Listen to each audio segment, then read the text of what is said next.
عنوان 14 اگست کیوں اہم ہے؟ کہانی اہمیت ہم کیا کرتے ہیں؟ ہر سال 14 اگست کو پاکستان کے عوام امن آزادی مناتے ہیں۔ یہ وہ دن ہے جب 1947 میں پاکستان قائم ہوا، ایک الگ وطن جہاں مسلمان آزادی سے اپنی زندگی گزار سکے۔ یہ دن ہمیں قائد اعظم محمد علی جناح اور ہمارے بزرگوں کی قربانیوں کی یاد دلاتا ہے، جنہوں نے اپنے خون سے یہ ملک حاصل کیا۔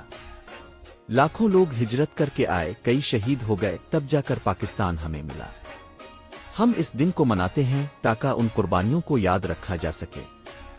ہم پرچم کشائی کرتے ہیں، قومی ترانہ گاتے ہیں، سبز و سفید جھنڈوں سے گلیاں، بازار اور گھر سجاتے ہیں۔ بچے سبز لباس پہنتے ہیں، اسکولوں میں تقاریب ہوتی ہیں، اور ہم اپنے ہیروز جیسے علامہ اقبال، فاطمہ جناح اور لیاقت علی خان کو یاد کرتے ہیں۔